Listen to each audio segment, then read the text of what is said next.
오늘의 짧은 시편은 많은 우리 주의 성도들이 즐겨 부르고 또 이 시편을 통하여서 마땅히 예배드리는 자가 어떠해야 되는가 하는 그런 것을 우리가 돌아보는 것입니다. 특별히 오늘 시편은 주의 장막에 또 주의 성산에 거하는 자, 또 사는 자 누구냐라고 이렇게 1절에서 말하고 있는데요. 역사적 배경을 우리가 다윗이 보면 이제 헤브론에서 또 예루살렘에서 이렇게 40년을 통치하는데 시온을 쳐서 얻잖아요. 시온 땅을 이제 얻고 그리고 오벳 에돔 집에 있었던 바로 법궤를 이제 모셔옵니다. 그래서 이제 그것으로 말미암아 다말에게 업신여김도 당하지만 얼마나 다윗이 그 법궤를 모셔오는 것을 즐거워했다 하는 것을 우리가 이제 사무엘서를 통하여서 볼 수가 있죠. 정말 이 법궤에 대한 다윗의 그 마음은 상당히 온전했다고 우리가 여깁니다. 법궤를 모셔와서 이제 시온에 이 법궤를 이제 모시게 되는데 장막에 모시게 되죠. 장막에 모시게 되는데 우리가 전에 한번 말씀을 통해서 봤지만은 이 다윗이 나중에 그 압살롬의 그런 반정으로 도망치면서도 법궤는 움직이지 않습니다. 저는 그것에 아주 이 다윗의 신앙이 크다. 막 호들갑을 떨면서 법궤를 모셔와라. 법궤가 있으면 이긴다. 이게 신앙 같아도 물론 그 큰 신앙같이 여겨지지만 오히려 다윗은 법궤는 바로 그 자리에 있고 분명히 하나님이 역사하실 것이다. 하여튼 거기에 보면 법궤를 오히려 모셔오지 마라 합니다. 그리고 그 시온에 두도록 하거든요. 그냥 이런 것들을 보면 참 우리가 많은 것을 생각해 볼 수 있는, 물론 임마누엘 하나님 또 법궤 중심의 신앙, 그러므로 법궤를 항상 앞장 세우고 또 주의 성도들은 법궤를 뒤쫓아가는 그런 신앙이 맞는데, 또 그 너머에 더 고차적인 성숙한 신앙은 법궤를 안 움직인다고 해서, 법궤를 내가 친히 내 옆에 둔다고 해서 하나님이 역사하시겠느냐. 오히려 법궤는 마땅히 하나님의 땅에 정말 정확하게 주의 임재가 있는 그 장막에 거하는. 그래서 오늘 여기에 보면 성전에 올라가는 시라기보다 이것은 초창기에 장막에 올라가는 그런 우리가 입당시라고도 합니다. 입당시, 입당송이라고도 하고요. 당이라는 말은 바로 집당인데 이때는 아직 집이 없어요. 그래서 장막이에요, 장막. 그래서 엄밀히 한자로 말하면 입당이 아니지만은 집당자를 아직까지 쓰는 성전이 있어야 이제 입성 혹은 입당이라는 말을 쓸 텐데, 어쨌든 여기에 보면 예배를 드리러 이제 장막에 가는데요. 주의 장막에 머무를 자, 그 다음에 주의 성산 시온산에 사는 자 누구리까? 이렇게 두 가지 대구적인 질문을 합니다. 시편이나 잠언에서 이런 질문은 문자적으로 앞절 뒤절이 앞에는 장막에 머물고 뒤에는 성산에 살고 이렇게 우리가 구별해서 보는 것이 아니라 다 전청적으로 또 이렇게 대구적으로 강조하기 위한 것입니다. 그래서 하나로 한 뜻으로 보면 됩니다. 주의 장막에 머물면서 또 주의 성산에 살면서, 주의 성산에 사는 사람, 그리고 그곳에서 또 주의 성산에 살면서 주의 장막에 머물 자 누구냐.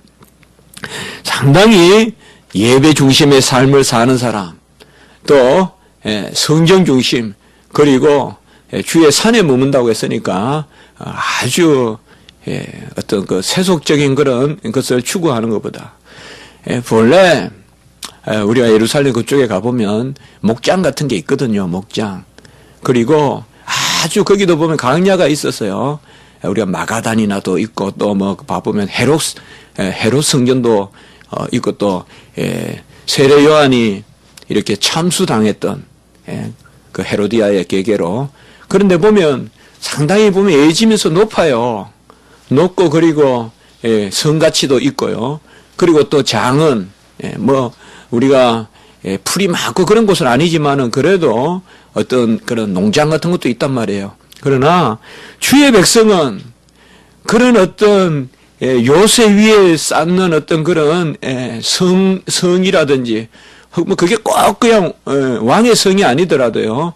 그런 성이라든지 그 다음에 장원이나 농장에 거하는 것보다 뭐를 기뻐하느냐? 여호와의 산에 머무는 것을 기뻐한다. 이제 그런 거거든요. 여기 오늘 1절에 보면요. 우리가 보면 뭐 교회 마당에서 뛰어노는 게 더 즐겁잖아요. 또 그런 마음이에요. 그래서 1절에 보면 상당히 지금 주의 장막에 머물면서 주의 성산에 사는 건데 과연 제대로 된 사람이 누구냐 이런 질문입니다. 그래서 오늘 15장 1절에 보면 철저히 십계명으로 말하면 경건의 계명 1에서 4계명에 충실한 사람, 그야말로 예배를 잘 드리는 사람, 그야말로 하나님 앞에서 온전히 경건하게 사는 사람이 누구냐 이 말이에요. 그런데 오늘 2절에서 5절에 보면 어떤 뭐 기도를 열심히 드리고 또 성전에 하루에 3번 혹은 5번 올라오고 이런 것을 말하는 것이 아니라 2절에서 5절에 보면 이웃 사랑을 이야기하고 있어요. 1계명의 예배에 대한 질문을 던지면서 그 답은 바로 1절에 보면 예배에 대한 이야기인데 누가 예배를 제대로 드리는 사람이냐? 쉽게 말하면 그런데 2절에서 5절에 보면 바로 5에서 10계명을 잘 행하는 사람, 그 둘째 돌판을 이야기하고 있어요. 그래서 오늘 시편의 중요한 우리의 주제는 뭔가 하면 위선적인 예배는 뭐냐? 성산에 살고 장막에 거한다 하면서 이웃을 해치고 거짓말하고 이런 것은 이선적인 예배라는 거예요. 그 누가 성전에 머물고 누가 장막에서 제대로 예배 드리는 사람이냐? 정직하게 행하고 공의를 해야 하고 남의 허물을 탓하지 않고 비방하지 않고 고리를 그런 이자를 받지 않고 그리고 뇌물을 받지 않고 이런 것을 쭉 이야기하고 있어요. 그래서 두 가지로 생각할 수 있어요. 거룩한 예배는 바로 윗선이 없는 그런 하나님이 받으시는 예배는 먼저 형제와 사하고 오라. 바로 사람을 사랑할 때 하나님께서 그런 예배를 받으신다는 그런 측면이 먼저 한 가지가 있습니다. 오늘 시편에서. 그래서 하나님 앞에 예배를 드릴 때 온전히 이웃 사랑을 배제하면서 드리지 마라. 그래서 아주 성산에 진정하게 거하는 사람은 막 그냥 해코지 하다가 주의 전에 와서 사랑을 외치고 그렇게 하지 마라. 두 번째는 바로 무엇을 이야기하느냐. 바로 예배의 열매가 세상에서 나타난다는 거죠. 그러니까 정직한 예배는 세상에서 사랑할 수 하는 그런 우리의 삶 가운데서 하나님께 다시금 올라가는 그 예배고, 또 이것을 달리 표현하면 진정한 예배의 열매는 이 세상에서 나타난다는 거예요. 우리는 세상 속의 그리스도인이에요.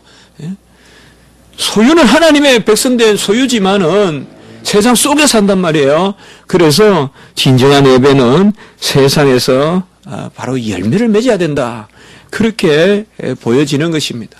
그렇기 때문에 여기서 지금 다윗의 이 시편은 아주 우리에게 이런 양면의 균형, 그 어떤 수직적 측면에 하나님의 어떤 경건의 그런 계명은 이 수평적 측면, 바로 이웃 사랑의 계명과 분리될 수 없다. 이것을 함께 논해야 그게 바로 정직하게 예배드리는 사람이다. 그런 예배를 하나님이 받으신다라는 것이 바로 오늘 시편의 큰 주제요. 또 우리에게 주시는 큰 그런 근개의 말씀이라고 우리가 보는 것입니다. 그래서 보면 2절에서부터 5절 전반부까지는 보면 뭐뭐 하지 말아야 할 것과 뭐뭐 해야 할 것을 쭉 열거하고 있어요. 그래서 이것을 우리가 한 절 한 절 주석하고 파헤치는 것은 어떻게 보면 이 시편의 묘미는 아닌 것 같아요. 그러나 크게 우리가 조금 뜻을 쫓아서 예배라는 측면에서 우리가 이 땅의 삶을 어떻게 바라볼 건가. 오늘 저는 말씀을 준비하면서 좀 그런 측면에서 바라봤습니다. 그래서 경건의 계명, 우리가 1에서 4계명의 측면에서 5에서 10계명, 곧 이웃사랑의 계명을 어떻게 우리가 바라볼 것인가. 그런 측면에서 오늘 말씀을 조금 우리가 생각해 볼 수가 있겠습니다.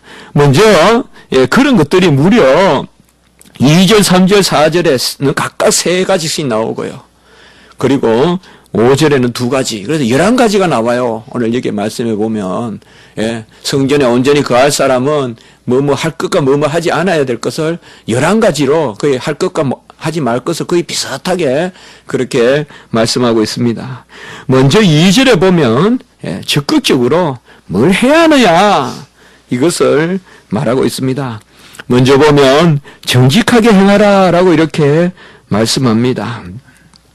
정직이라는 것은 바로 약속을 지키는 것입니다.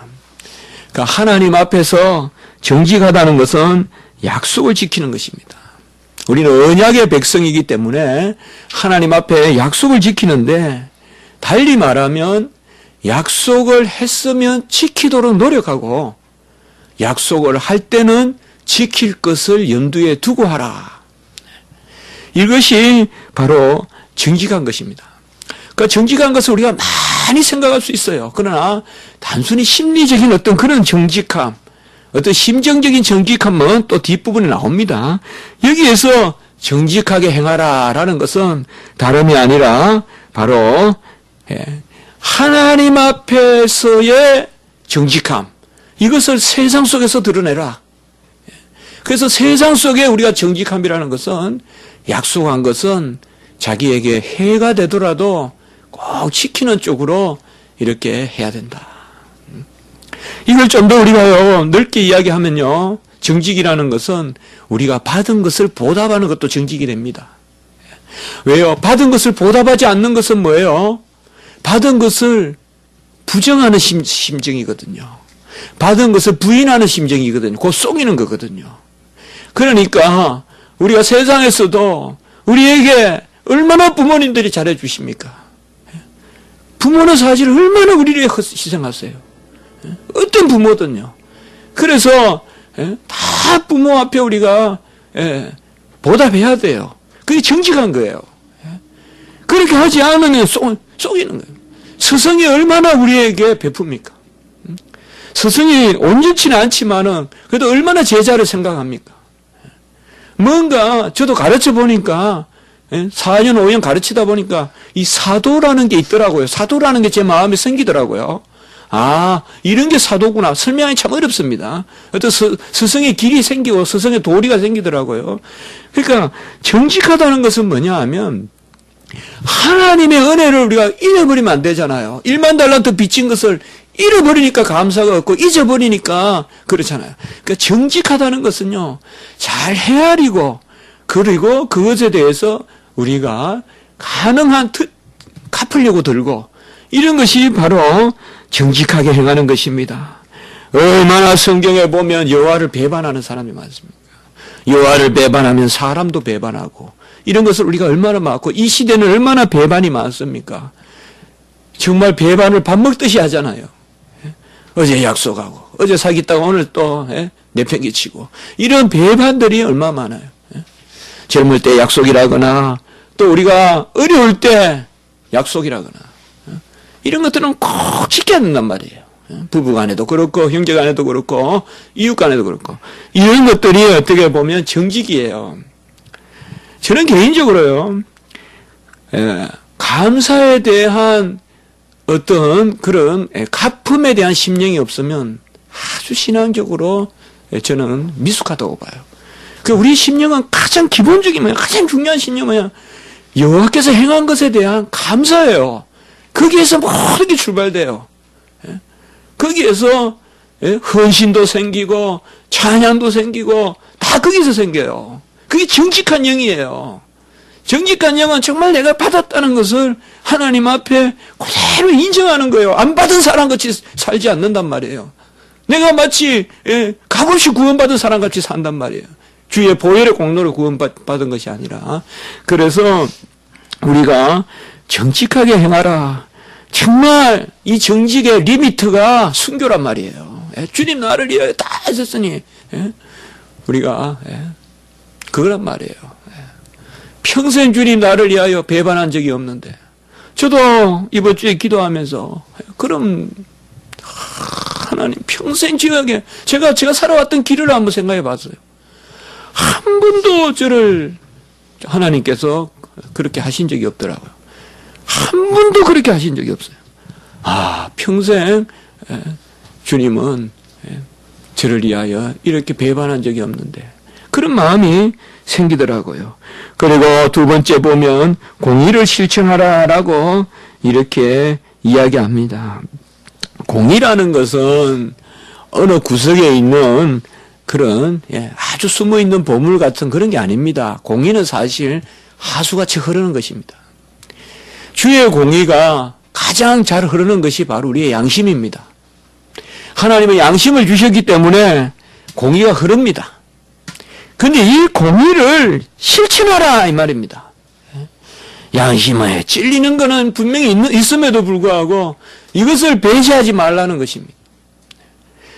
이 양심이라는 게 상당히 중요하거든요. 그러니까 공의를 실천하라는 말은 뭐냐 하면 흘러다니는 하나님의 의를 그저 그을 보고 지나가듯이 하지 말고 지켜 행하라는 것입니다. 우리는 몰라서 하나님의 의를 실천하지 않는다라고 생각하기 쉽지만은 사실상 몰라서 못하는 것보다 알면서 안 하는 게 훨씬 많습니다. 그래서 공의를 실천하라는 말은 우리 주변에 끊임없이 흐르는 여호와의 계시, 십자가를 보여주고 진리의 영을 보여주셔서 예수 그리스도를 알게 하시고 예수 그리스도를 깨닫게 하시는 그 영을 주셨기 때문에 십자가의 사랑의 영을 주셨기 때문에 그 의가 우리 가운데 흐를 때 그것을 무시하지 말고 실천하라. 그래서 하나님의 의에 대한 반응이 있어야 예배의 심령으로 연결된다. 그래서 세상에서도 우리가 가부의 두레돈이나 또 밤늦게 그런 심판관을 찾아가서 기도하는 억지로 매달려서 기도하는 그런 가부의 기도 이런 것들이 뭘 의미합니까? 바로 깨달은 사람의 예씀이란 말이에요. 공의를 실천하는 거는 깨달은 사람의 예씀이 있어야 된다. 그래야 그 마음이 성정의 예배와 연결된다. 아는 사람들의 예씀이 있어야 됩니다. 이게 애통하는 것이고 그렇지 않겠습니까? 세 번째 보면 마음의 진실을 말하라라고 이렇게 말을 하고 있습니다. 우리는 자신의 거짓됨을 자신이 알고 있습니다. 아무도 모릅니다. 이것은 자기 자신은 압니다. 아내도 모르고 남편도 모릅니다. 내 자신은 압니다. 그래서 마음의 진실을 말하라라고 이렇게 말합니다. 진실을 우리가 숨기지 말고 말해야 됩니다. 그러나 사람에게 사물에게 말할 필요는 없습니다. 물론 우리가 내가 무엇을 속여서 상대편이 여전히 그것으로 말미암아 큰 불이익에 놓여 있거나 이럴 때는 그 사람을 우리가 실족지 않게 건져야 되지만 그러나 그럼에도 불구하고 우리가 내 자신에게 진실을 말하라라는 이 말씀은 먼저 하나님께 내어놓으라는 것입니다. 우리는요 남에게 진실을 말하기 싫으면 하나님께 하세요. 꼭 사람에게 다 고백. 그건 로마 캐톨릭이 하는 이야기예요. 사지 앞에 가서 고해하는 것은. 우리는 하나님 앞에요. 거짓된 것, 내가 숨기는 거 있으면 하나님 앞에 내어놓고 회개하세요. 그런 마음, 그래서 여전히 내가 뭔가를 거짓을 가지고 있는 마음이 아니라 그것이 바로 진실을 말하는 것입니다. 그래서 먼저 앞에 이 세 가지는 정직하게 행하고 공의를 실천하고 그 마음에 진실을 말하며, 우리는 정직이 기회입니다. 정직하지 않으면 기회를 놓쳐버립니다. 정직이 쓰라린 것입니다. 정직이 마음 아픈 것입니다. 그러나 정직하지 않으면 골마 터져서 결국 죽고 맙니다. 내 병이 정직해야 치료가 되죠. 내 병이 밝혀져야 메스로 잘라내든지 약을 먹든지 드러내든지 할 텐데, 정직하지 않으면 기회를 놓쳐버리는 것입니다. 그래서 우리는 전능하신 하나님을 믿고 성전에 올라가는 자는 정직한 영으로 올라가. 정직한 영으로 올라가라. 감사의 영으로 올라가라. 양심의 하나님의 음성을 들으라. 그것이 바로 성전에 올라가는 그런 2절의 말씀입니다. 3절에는 보면 이제 부정적인 소극적인 그런 명령입니다. 하지 말라는 것입니다. 그의 혀로 남을 허물하지 말라라고 이렇게 말하고 있고, 후반부에 보면 그의 이웃을 비방하지 말라라고 이렇게 말하고 있습니다. 우리가 3절에 1단, 2단, 3단이 있다면 1단과 3단에 보면 그의 혀로 남을 허물하지 말고, 또 3단에 보면 그의 이웃을 비방하지 말라 이렇게 이야기하고 있는데요. 혀가 뭡니까? 바로 심령의 감사와 간구를 내뱉는, 정말 이 혀로 찬미하는 것이잖아요. 그러나 야고보서에 가보면 이 또 혀가 뭡니까? 죽이는 독이요 사르는 불이요. 그래서 혀에 재갈을 먹여야 되잖아요. 우리 몸은요, 다른 것은 다 가만히 놔두면 가만히 온전해요. 그러나 가만히 놔두면 안 되는 게 하나 있어. 혀예요.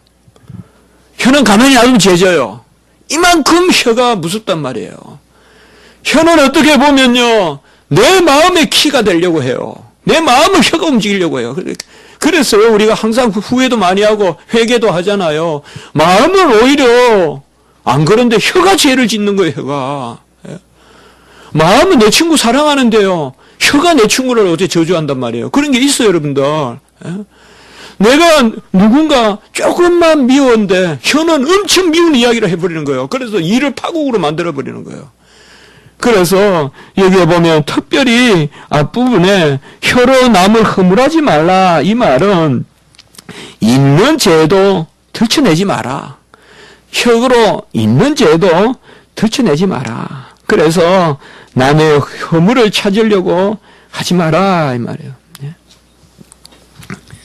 제가 이렇게 한번 여기 설교문에 적어봤습니다. 우리 새치혀에 수천 톤의 비방이 실립니다. 우리 새치혀에 수천 톤의 이 비방과 허물이 실립니다. 얼마나 이 혀가 비방과 허물을 말 싫어하는지. 그래서 바로 그의 혀로 남을 허물하지 말라는 것은 잘못된 것도 혀에 담지 마라, 이 말이에요. 잘못된 거 다 혀에 담으면 이 세상에 살아남을 사람 누가 있어요? 다 죽지.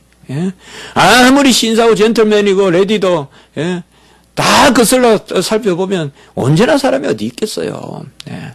그러나 그의 혀에 허물을 담지 말고, 거기 후반부에 비방하지 말라는 것은 치어서 험담하지 말라는 거예요. 치어서 험담하지 말라. 고안해서 만들어서 험담하지 말라는 것입니다. 그래서 먼저 3절에 보면 전반부와 후반부에는 혀의 죄를 금하고 있다, 이 말이에요. 혀는 정말 우리가 잘 제어해야 된다는 거 우리가 알죠. 그래서 말세의 미혹과 불법의 영이 다 뭐예요? 그리고 최초의 아담의 범죄가 뭐예요? 다 혀로부터 나온 그런 말이잖아요, 말. 그리고 그 중간에 보면 3장 3절 중간에 그의 이웃에게 악을 행하지 아니하며, 악이라는 것은 뭔가 하면 마땅히 내가 감당해야 할 것을 남에게 옮기는데, 좋은 것은 내가 취하고 나쁜 것은 남에게 전가하는 것이 바로 악입니다. 우리는 다 연약하기 때문에 부담을 해야 됩니다. 우리는 다 부족하기 때문에 모자란 것을 나누어 가져야 됩니다. 세상은 다 부족하기 때문에 가지려고 하고, 그런 가운데서 전쟁이 일어납니다. 악이라는 것은 뭐냐 하면 상대편이 마땅히 가져야 할 것을 내가 가지는 것이 악입니다. 뭐냐? 하나님이 베푸시는 은혜에 대한 시기와 질투가 악입니다. 그래서 이 세상에서 우리가 악한 심령은 어디에서 생기느냐 하면 다른 데 있지 않습니다. 시기와 질투와 바로 빼앗는 것과 취하는 것과 남의 것을 훔치는 겁니다. 이 악이라는 것은. 여기에 모든 악의 속성이 있습니다. 악이라는 것은 내리는 비를 같이 맞으려고 하지 않고 한 사람을 방패로 삼아서 비를 피하려고 하는 것이 악입니다. 그 악이라는 것은 연약한 것을 함께 나누어야 되는데요. 나는 강하려고 하고 다른 사람을 더 연약하게 짓밟으려고 하는 것입니다. 이런 것이 바로 악이라는 것입니다. 왜 우리가 이렇게 보느냐? 특별히 3절에 보면 이 이웃이라는 단어가 있기 때문에 그렇습니다. 이웃. 이웃이라는 것은 하나님이 우리에게 주시는 선을 이루시는 기회입니다. 그래서 우리가 선을 행할 가장 큰 기회가 바로 이웃입니다. 이웃은 우리에게 하나님이 주시는 상급의 기회입니다. 그리고 그 이웃은 우리를 향기롭게 하는 마치 그런 장과 같습니다. 열려있는 공간과 같습니다. 그렇기 때문에 이웃에 대해서 우리가 취하려고 하기보다 주려고 애를 쓰고 또 이웃의 명예를 높이려고 애를 써야 되는 것입니다. 우리가 아무리 믿는 백성이라고 해서 믿지 않는 백성을 업신여기거나 그들을 폄하하거나 비방하거나 그들을 허물을 삼아서는 안 된다는 것입니다.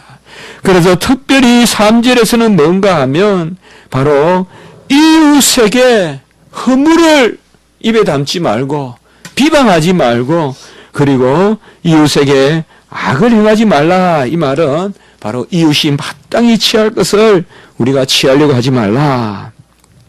잠언 22장 1절에 보면 많은 재물보다 명예를 택할 것이요 은과 금보다 은총을 더욱 택할 것이라 라고 이렇게 이야기했습니다. 특별히 명예를 강조하고요. 그리고 하나님의 은총을 이야기했습니다. 사실 우리가 이웃에게 행할 때 이웃을 상대할 때 우리는 은총의 질서대로 해야 됩니다. 그게 참 우리 어렵지 않겠습니까? 그래야 그만 잠언을 읽었는데 재물보다 귀한 것이 은총이다. 재물보다 귀한 것이 명예고 그리고 은과 금보다 귀한 것이 은총이다 그랬는데 이게 뭔가 하면 우리가 이웃과 살아갈 때 정말 우리가 믿는 백성이 거래할 때 믿지 않는 사람과 우리 믿는 백성은 은총으로 나아가야 된다고요. 믿지 않는 백성은 뭐요? 끝없이 영리를 추구하겠죠. 이런 것을 지금 이야기하고 있습니다. 4절에 조금 우리가 더 빨리 보면요. 그의 눈은 망령된 자를 멸시하며 여호와의 두려워하는 것을 존대하며 이 말은 주의 성전에 임하는 자는 시력이 뚜렷해야 됩니다. 시력이 뚜렷한데 어떤 시력을 가져야 하느냐? 여호와께 얼마나 떨어졌는지 얼마나 가까이 붙어 있는지를 볼 수 있는 시력이 있어야 됩니다. 우리는 여호와께 가까이 붙어 있는 사람들은 존대할 것이요. 그게 바로 여호와를 두려워하는 자들은 존대할 것이요.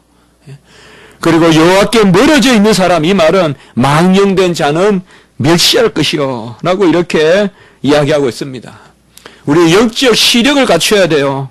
이게 바로 4절입니다.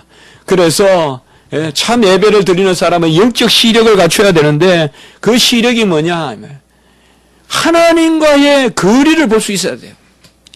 저 사람은 하나님과 얼마나 멀리 떨어져 있는 사람인가? 저 사람은 하나님과 얼마나 가까이 있는 사람인가?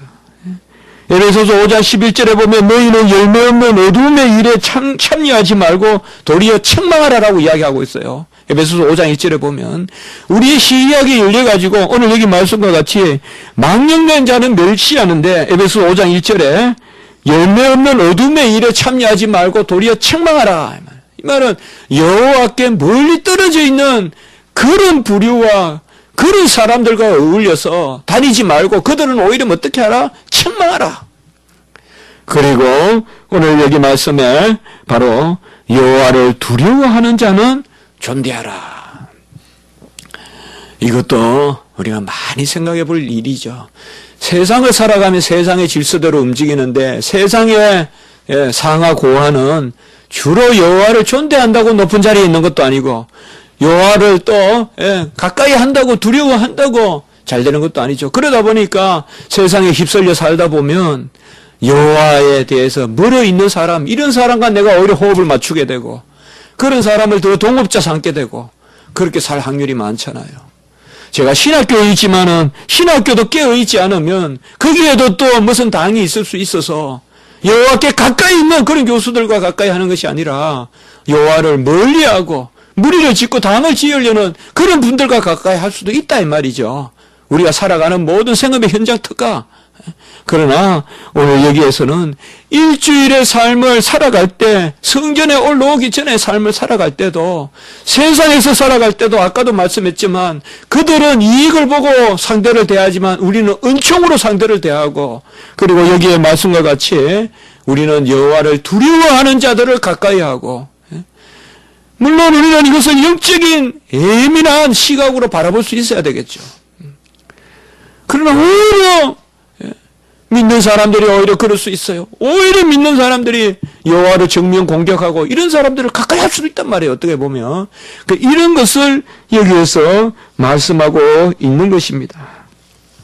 이사야 5장 20절에 보면 악을 선하다 하며 선을 악하다 하며 흑암으로 강명을 삼으며 강명으로 흑암을 삼으며 쓴 것으로 단 것을 삼으며 단 것으로 쓴 것을 삼는 자들은 화 있을진저라고 이렇게 이사야 5장 20절에 말씀하고 있습니다. 우리는 영적인 생활을 할 때 간혹은 끊고 맺는 것이 분명해야 됩니다. 그래야 우리가 이웃에게 전도의 기회를 줄 수가 있습니다. 그들의 흙탕물에 같이 동참하면 같이 우리가 흐려지기 때문에 아무도 그들을 인도할 수가 없습니다. 우리는 그들에게 물걸 터줘야 됩니다. 잘못된 것을 터치게 만들어가지고 그들을 맑은 물로 끌어내야지 우리가 그 속에 들어가가지고 함께 그냥 흙탕물에 같이 우리가 끌어 들어가면 아무것도 할 수 없다는 것입니다. 특별히 거기 후반부에 보면 4절에 그의 마음에 선한 것은 해로울지라도 변하지 아니하며 라고 이렇게 말하고 있습니다. 이것을 저는 아까 정직이란 것과 상당히 같이 한번 연결해 보려고 하는 것입니다. 선이라는 것이 바로 뭐예요? 우리는 다 모든 것이 다 선이에요, 사실.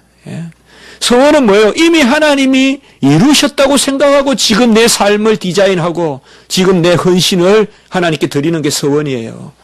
그래서 기도는 어떻게 보면 전부 서원 기도예요. 왜요? 하나님 이루어 주시옵소서. 주님 그리 하시면 제가 이렇게 하겠나이다. 이게 다 서원이란 말이에요. 그 주님이 하시겠다는 그것을 미리 알고 감사하는 게 서원이거든요. 그렇기 때문에 이 서원의 심령은요, 정직하지 않으면 서원의 심령을 우리가 놓쳐버려요.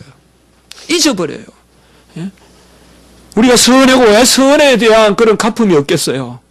첫째로 감사가 떠난단 말이에요. 그렇게 절실하게 하나님께 구했는데 그 일이 이루어졌을 때 그 감사가 사라지더란 말이에요. 그러니까 오히려 서원의 마음이 사라진단 말이죠. 그래서 여기에 보면 선한 것은 해로울지라도 변하지 아니하고 이렇게 말하고 있습니다. 그러니까 전체적으로 지금 대체로 정직하게 행하며 이게 가장 중요한 그런 말씀이라고 보여지는 것입니다. 5절에 보면 이자를 받으려고 돈을 꾸어주지 아니하며 뇌물을 받고 무지한 자를 해하지 아니하는 자니, 이것은 우리가 뭐 구체적으로 말씀할 수도 있겠지만은 레위기나 이런 데 보면 동족이 비난할 때 이자를 취하지 말라고 했고 이런 부분이 있고, 하지만 이것은 대체로 우리가 계명을 잘 지킨다는 것을 뜻한다고 보면 되겠습니다. 그래서 성전에 오를 자는 하나님의 율례와 규례를 잘 지킬 것이요, 이자를 받으려고 돈을 꾸어주지 말고. 왜 그럴까요? 이분이 주일날 성전에 같이 앉아 있을 사람이잖아요. 이자를 꾸어주고, 이자라는 게 뭡니까 여러분? 나는 불로소득이고 그분은 뭐예요? 어려움을 당하는 거잖아요. 그래서 칼빈도 또 우리 개혁주의 이자를 부정하지는 않습니다. 왜냐하면 또 투자의 개념이기 때문에 부정하는 것은 아니에요. 그러나 연약한 자의 형편에 따라서 합당한 그런 이식, 이자는 인정합니다만은 이렇게 무작정 받는 그런 것은 사실상 금하는 것이 대체로 우리 칼빈과 개혁주의 뜻입니다. 뭐 이런 이자에 관한 것은 우리가 많은 글들도 있고 합니다만은 그래서 이자를 받으려고 돈을 꾸어지지 말고 뇌물을 받고 무지한 자를 해하지 아니하는 자니라고 이렇게 말하고 있습니다. 자, 이러한 자는 5장, 우리가 5절 마지막에 보면 이것은 이제 뭐예요? 행하는 자는 영원히 흔들리지 아니하리라 라고 이렇게 말씀하고 있습니다. 주의 성전에 거하는 자는 영원히 흔들리지 아니하는데 바로 오늘 이렇게 여러 가지 말씀들을 하고 있습니다. 결론적으로 뭘까요? 우리가 예배를 잘 드리려면 삶을 잘 살아야 된다. 그게 이제 오늘 시편의 중요한 주제고 또 예배의 어떤 그런 여호와의 은혜가 있는 그런 어떤 그 겸손함, 애통함, 정직함 이런 것들로 세상에서 드러내라 향기롭게. 그 가운데 다시 또 예배에 또 들어오고 끊임없이 예배 받고 하는 어떤 그런 것을 말하고 있습니다. 우리는 앞이 보이지 않는 그런 미련한 삶이고 잠시 후를 알 수 없는 그런 목매한 삶을 살고 있습니다만은 예배의 존재입니다. 예배를 드릴 수 있고 또 예배의 은혜를 누릴 수 있는 게 바로 우리 존재잖아요. 예배를 드리고 그 은혜를 누리는 존재가 바로 이게 가장 고급스러운 존재지 않겠습니까? 이로 말미암아 우리가 즐거워하고요. 어떤 어려움이 있더라도 예배의 즐거움으로 삽시다. 예배의 즐거움으로 살자고요. 기도의 즐거움으로 살고 그 이상 무슨 기쁨이 있겠어요? 다른 것은 전부 예배로 들어가기 위한 어떤 그런 소스지.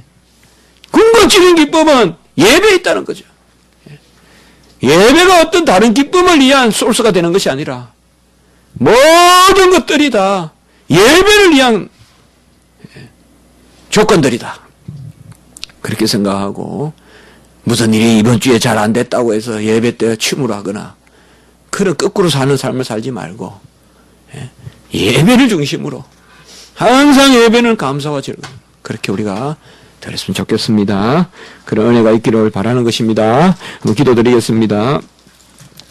하나님 아버지 아름다운 시편의 말씀을 통하여서 정말 십자가의 은혜로 정직히 살아가는 감사하며 살아가는 또한 주의 사랑을 계수하고 그 무한한 사랑을 감사하고 우리가 아버지여 기억하는 선의 삶을 살아가는 그런 진정한 예배자의 모습을 우리가 보게 하시니 감사합니다. 우리가 전에 머물고 또 성전의 마당에 뛰어놀며 기뻐하는 것 너무나 중요하지만 우리 세상 속에서 또한 살아가야 되는 그런 아버지여 주의 명령이 있사오니 하나님 아버지 우리가 이 양단의 삶을 잘 살아갈 수 있도록 주여 도와주시옵소서. 이제 기도드릴 때 하나님 은혜 가운데 역사하여 주시고 연약하고 부족한 우리의 심령을 하나님 기뻐 받으시고 불쌍히 보셔서 우리의 기도에 응답해 주시옵기를 원합니다. 감사하고 예수님의 이름으로 기도드리옵나이다. 아멘.